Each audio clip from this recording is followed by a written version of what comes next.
Yours Verstappen after the Saudi Arabian Grand Prix reminds me of the time when I was in school and I used to come second. But hey, at least I wasn't left at a gas station. So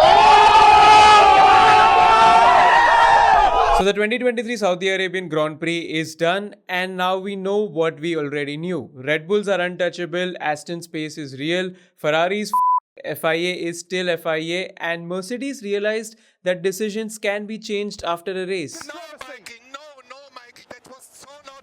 But let's start with Red Bull. Things look pretty spicy there. Perez was making a big deal out of the fastest lap point, and let me explain why majority of the people are getting it wrong. So initially, Perez's race engineer asked him to do a lap time of 1 minute 33 seconds, and Perez was like, if Max is pushing, why are you asking me to slow down? I'm also going to push. On lap 43, his engineer told him that he's free to push, and that's what Perez did. He tried pushing, but he wasn't improving his time. He was telling him Max's lap time every single lap, and Max also wasn't improving either. So Perez, I think, assumed that Max is not going to push, which is quite dumb on his part, because if Perez was told he's free to push, Red Bull would obviously do the same with Max, and he's Max. I mean, there is a point on the table, he's going to go and get it. Because after the race, even Christian Horner said that Perez tried to push on the last lap, but he wasn't improving his time, so he let go of the attempt. At the same time, what Max did was, in the last couple of laps, he was not pushing, he was saving his tires, and at the same time, he also was recharging his batteries, and you can see how his lap time changes immediately on the last lap. So he just went for it on the last lap and he got it. So I think it was fair and square. There was nothing wrong here, and Perez was actually informed before he got out of the car that he does not have the fastest lap. So maybe he assumed that someone else got it, but I mean, of course, Max only was going to get it. So I don't know why was he acting surprised in the post-race interview as well as in the cool-down room. Honestly, I think it was wrong for him to just expect that Max would let go of the championship point. It's way too early in the season and every point matters. So both of them can go for a fastest lap. Whoever gets it, gets it. That's the championship mentality. And I think this is where we are going to get some entertainment from our season, because although Red Bull is very, very fast, there are some small reliability issues here and there. And if the reliability issues keep on hampering Max instead of Perez, Max is gonna be very pissed off, and there's something gonna happen in that team. And if you actually take them out from the picture, the fight for P2 is also going very, very strong. Aston Martin, Mercedes, Ferrari, all of them are right there, and Mercedes right now, they had a very good weekend. They brought some minor upgrades to the car. The upgrades were working, and Mercedes says that they see a lot of potential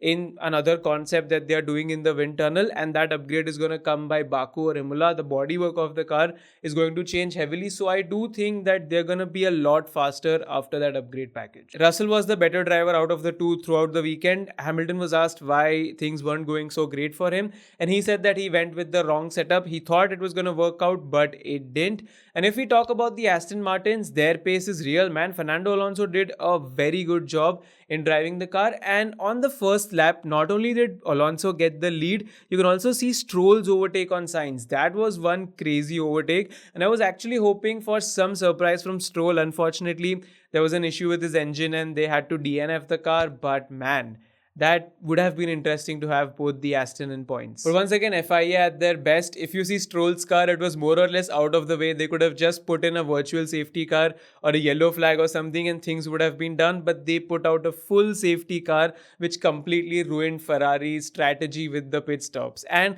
FIA's explanation was that the car was showing on GPS that it was on track, so they had to put out a safety car. Looks like even they didn't get the F1 TV Pro subscription, because you could literally see on TV that Stroll's car is not in the way. And another stupidity from the FIA was Fernando Alonso's penalty. Not the first one. The first one was fine. He was out of his spot, so he got a 5-second penalty. So he went to serve the penalty into the pit lane, and if you have a 5-second penalty, you can't touch the car for that time. But there was a jack touching the car, as you can see. So later on, FIA decided that no, this is wrong. Let's give Alonso a 10-second penalty. So after all of the podium celebration happened, everything happened, Alonso's 100th podium happened, they were like, no, 10-second penalty. And P3 was given to George Russell. But later on, Aston Martin argued that there have been 7 different instances in the past where the jack is touching the car in the front.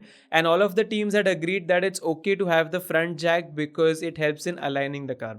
And there was no specific rule that only front jacks are allowed and rear jacks are not allowed. So on the basis of that, they put up a good case, and FIA was like, this is right, let's just take back the penalty, and Fernando was P3 again. But Alonso is a vibe man this year. He is so happy driving the car. He will chit chat with his engineer during the race. Even after his podium was taken back, he was very chilled in the interviews, and that's not typical Fernando. Usually we see him quite angry, but I'm liking this Alonso in 2023. What I'm not liking though is Ferrari. Oh my god, it's like the pain does not end. And I think now next year is their year because 2023's car is slower. They expected Jeddah to be a good track for them, but it's slow. They weren't where they expected. They were also behind Mercedes in terms of pace with the hard tires. So clearly something's wrong with Ferrari. This concept, they haven't been able to extract the full potential out of it, and they themselves are not happy, and they are hoping to find some performance in Australia when some minor upgrades come to the SF23. Apparently it is said that the new rules this year, where they had to increase the floor height a little bit, along with the fact that the tires were changed this year, Ferrari hasn't been able to properly optimize them. And at the same time, I think I also read a rumor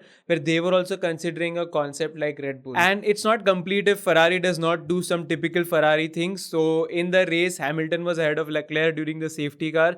He pitted for medium tires. Leclerc's race engineer informed him very, very late. So Leclerc was literally pissed off that why didn't you tell me this before, because I could have, sped up a little bit under the safety car and maintained a gap, or overtook Hamilton as well while he was in the pits. Stupid on Ferrari's behalf. And a guy actually on Reddit has a list where he posts like Ferrari mess ups every race by race. So you can see the Bahrain one, now you can see the Jeddah one. So this list I hope starts decreasing at some point, because it doesn't really give a good look for the team and for the brand. I hope they get things in order, and that's what I feel about McLaren as well, because as you can see, Norris and Piastri, both of them are really, really good drivers. Piastri actually did a great job with whatever he had. He qualified and made it into Q3, which was great. Unfortunately, he had some damage, and Lando also did on lap 1, so they had to go behind the field and come back. You can see that both of them are quite struggling with the car, and if they had a half decent car, I'm pretty sure both of them would be competing for points on a day-to-day basis. At the same time, Alpine had a very good weekend. Both of the drivers were in points, and it's comfortably,